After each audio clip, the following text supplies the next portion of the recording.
I'm delighted to introduce Dr. Maha Shuayb to our cafe today. Maha has been the British Academy Bilateral Chair of Education in Conflict at the University of Cambridge and the Centre for Lebanese Studies since 2012. The Centre for Lebanese Studies, an independent research centre founded in the UK with the University of Cambridge and the Lebanese American University. Maha has a PhD in education from the University of Cambridge, and she also teaches at the Lebanese American University in Lebanon. So she splits her time between the global north and the global south.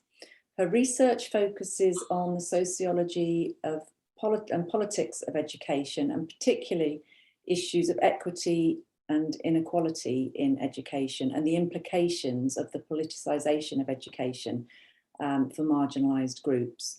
So I think Maha's going to talk for 20-25 minutes or so, and then we're going to have plenty of time for questions and answers and discussion. So once Maha's finished talking, we'll have the usual 10 minutes to go into groups to discuss and formulate your ideas and your questions for Maha, and then we'll reform as a whole group for our discussion, to continue our discussion with Maha.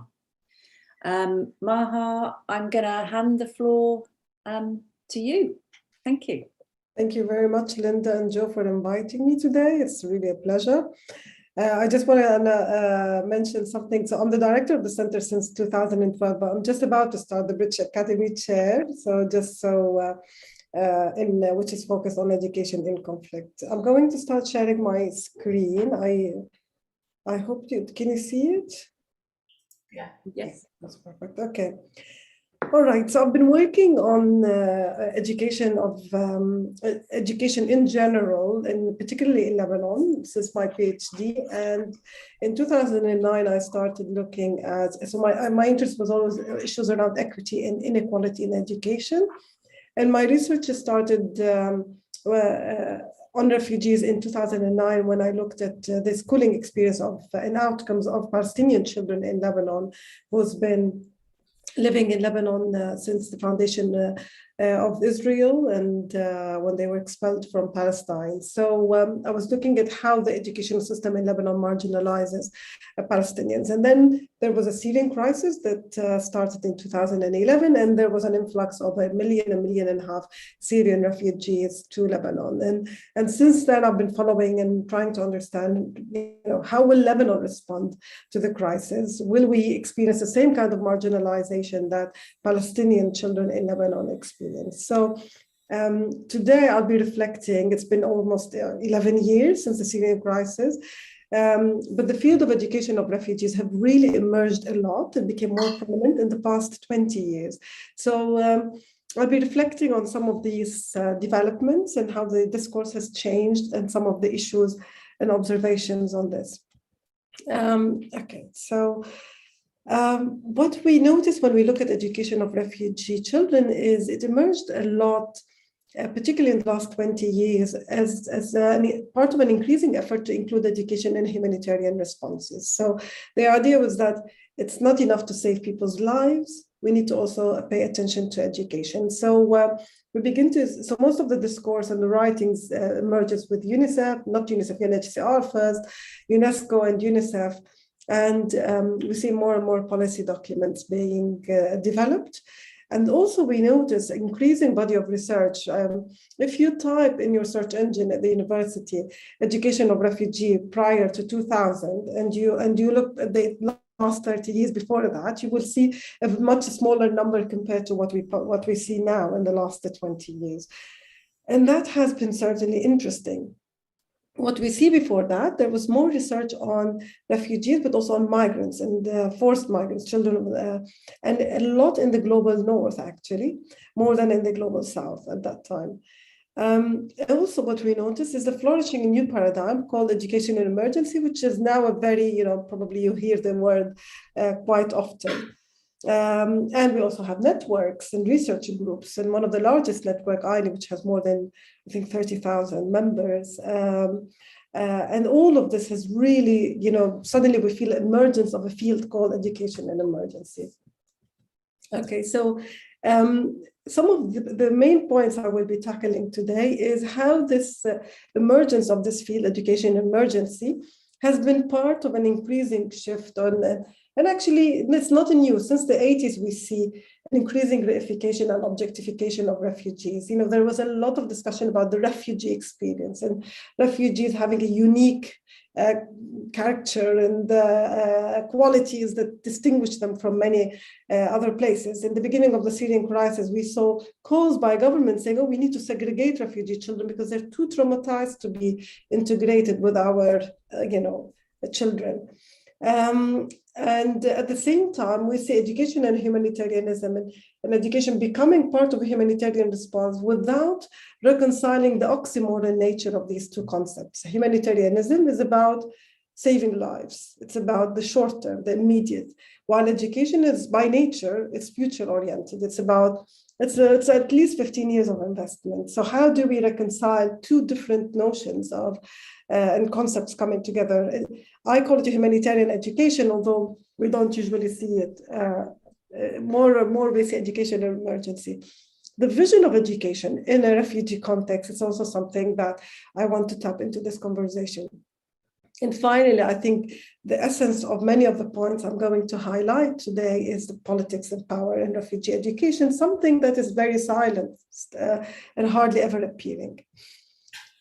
Okay, so part of the reification, I was very fascinated by there's growing interest in refugees, and that's really great, but there's also growing xenophobia.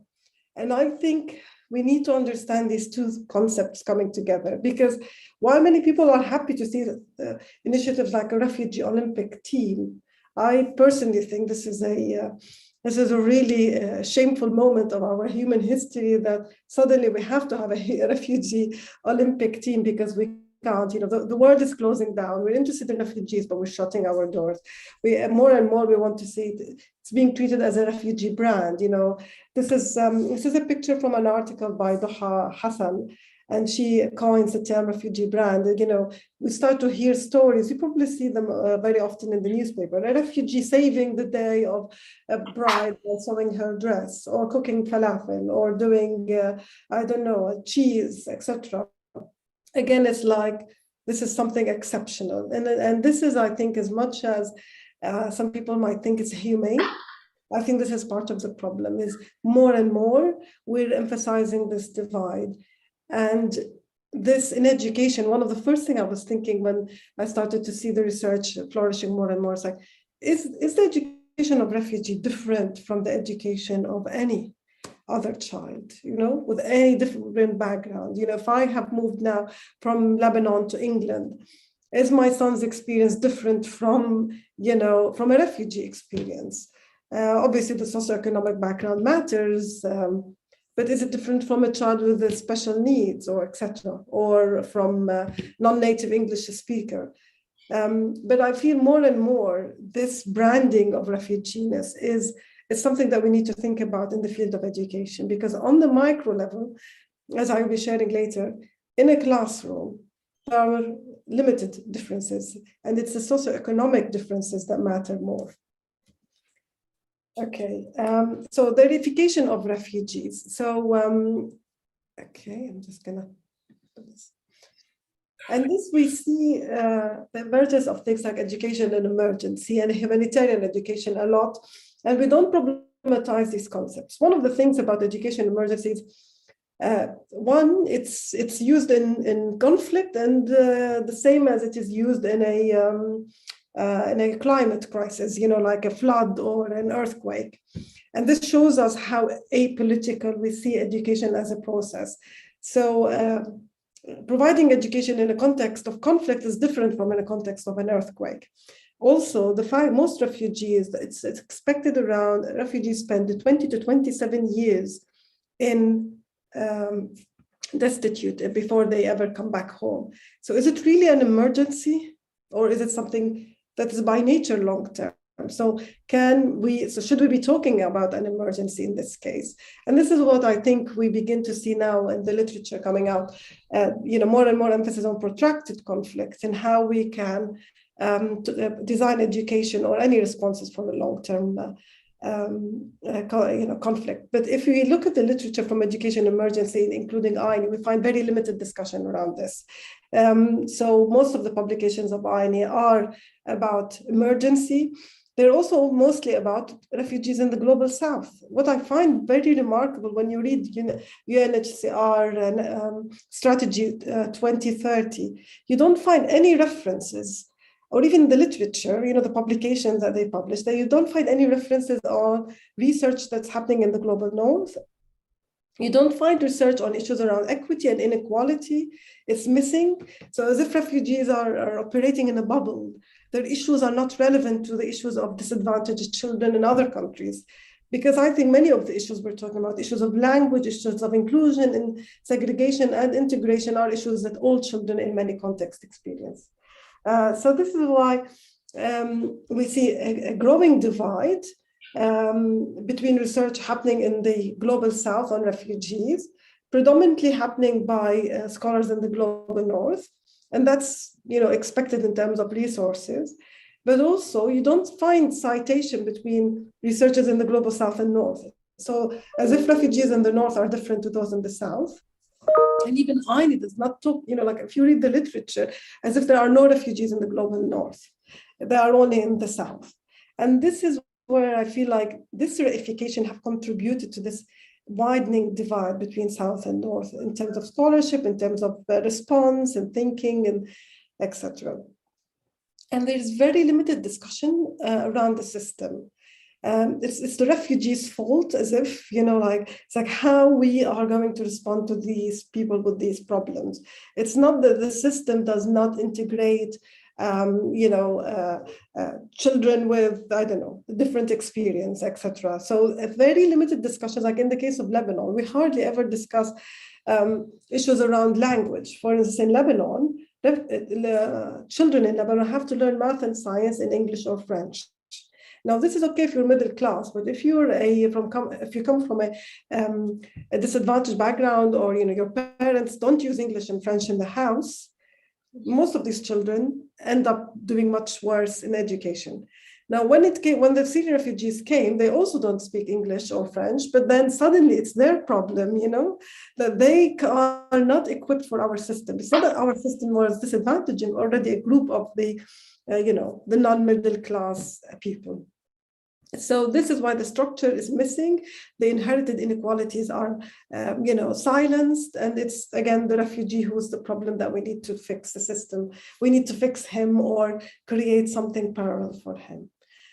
And I think the outcome of the reification is how we silence power and how we silence the politics of the label refugee. And this is why I want to highlight a lot, after 20 years of writing, we find, I always, I'm quite emotional about this topic because obviously I've been experiencing it for the past 10 years. But when I see writings that overlook politics, when I see this very detached language, it angers me because, we need to engage with these difficult questions.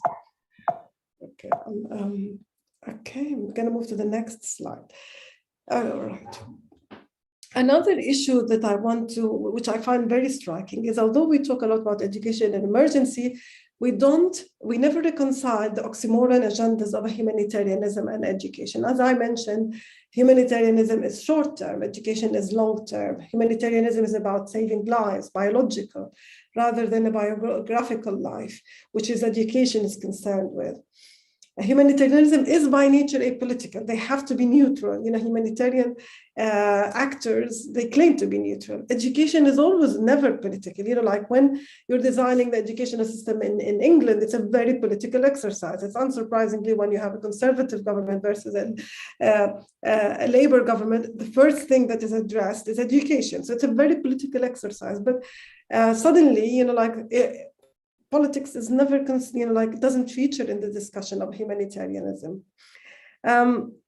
the question of participation, because when you're designing education, you're expecting your students to participate in a society and to enjoy the outcomes of this education. The participation and the implications of the outcomes, refugees in most countries are not allowed to work. So what are you, I'm not saying work is the only outcome of education, but let's talk about this. They're not allowed to participate in civic life. But they learn citizenship. In Lebanon now, Syrian refugees have to learn Lebanese citizenship. They're even learning the Lebanese history, but they are denied participation. This issue of participation is overlooked.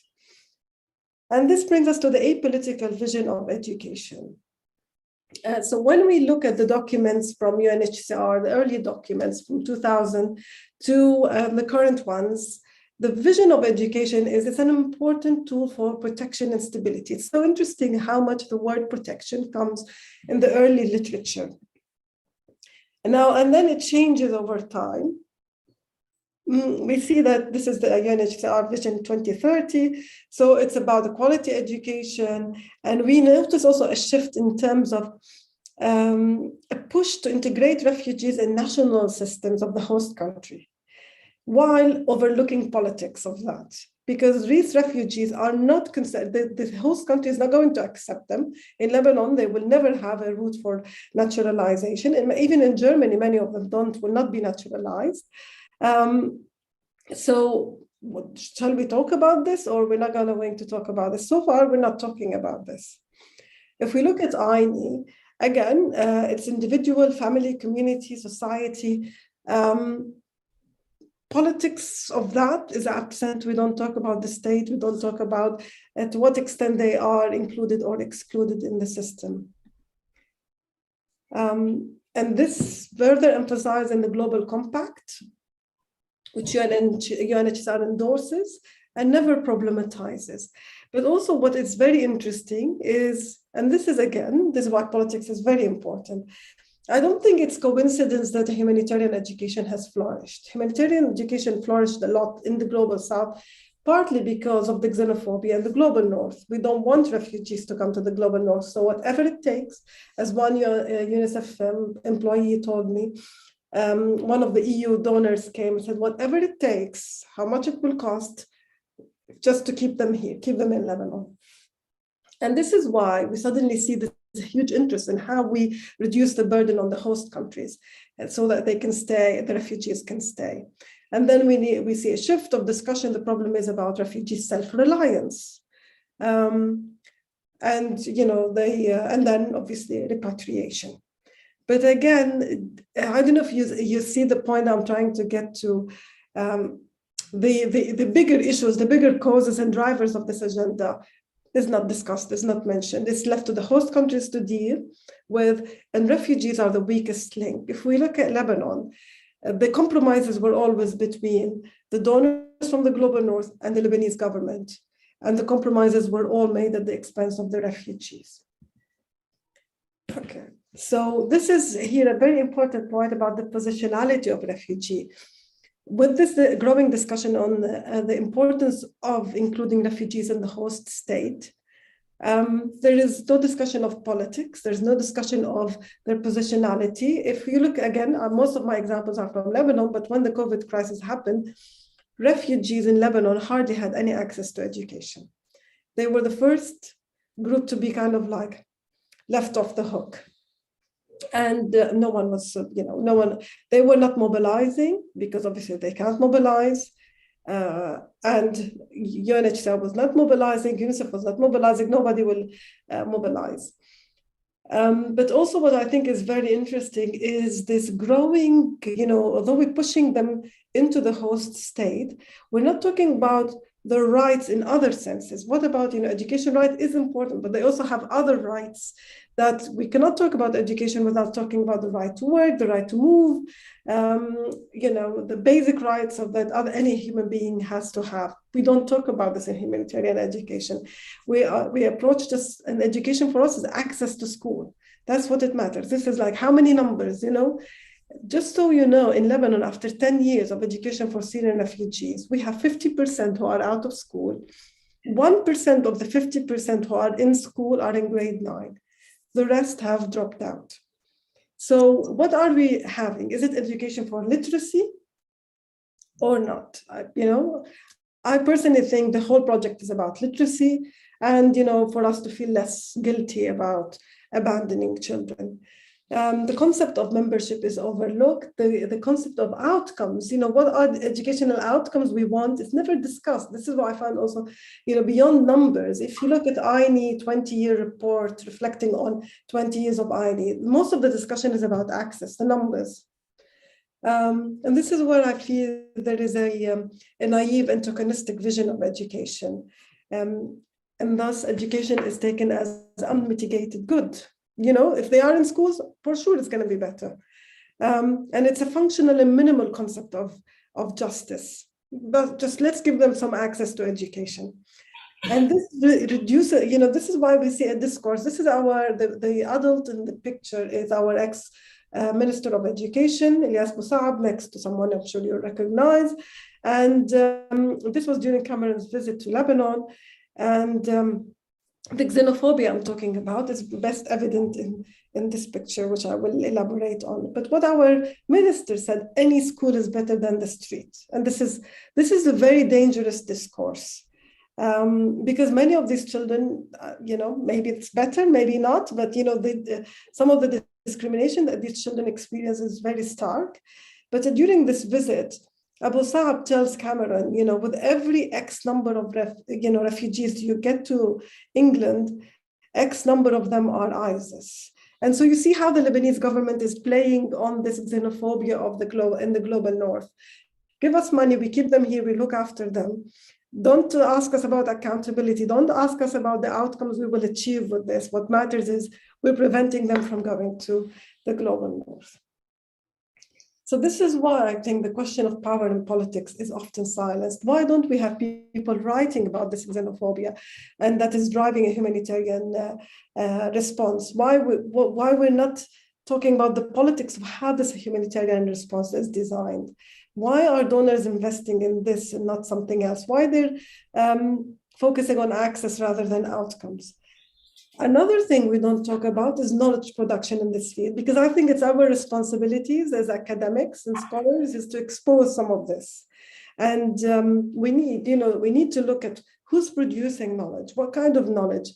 We have amazing, it's so interesting in England, when I came here, people complain about how many sociologists of education there are, because in Lebanon, there are hardly any sociologists of education. And they see it as something negative. And I'm thinking we need more sociologists of education. And this is because I think it's that kind of scholarship that can expose these issues. We have amazing literature on issues around inequality in education. Why don't we use these theories and this body of knowledge to talk about inequalities of education for refugees? Because they're just like any other disadvantaged group. And these networks, but partly our educational structure, academic structures, are also still stuck in this north-south and in this inequalities of power and dynamics. INEE, it's a network in the global north concerned with refugees in the global south. The setup of, if you look at the committee of INEE is controlled by mainly humanitarian agencies. You have to pay $10,000 to be a member of that committee. Now, who in the global south can afford to pay a membership of $10,000 to make a decision? So what is the role of the members of the global south? They are at the receiving end. You can be a member of a committee on psychosocial support, on capacity building, on the micro level, not on the macro level. If we look at, and I was talking to Linda about this, even in the academic circles, in the networks we have like CIS, ACFID, which scholars in the global north can afford the fees to attend and come to these conferences? So we're not putting enough effort as well to get the voices of scholars in the global south. If we look at research grant and eligibility, I remember, so one of the things I was interested in early in the beginning of the crisis is to see how refugees in the global north and south, how their transition happens and what kind of education provisions they have. If you look at ESRC and many of the GCRF funds, you're not allowed to conduct research other than in countries in the global south.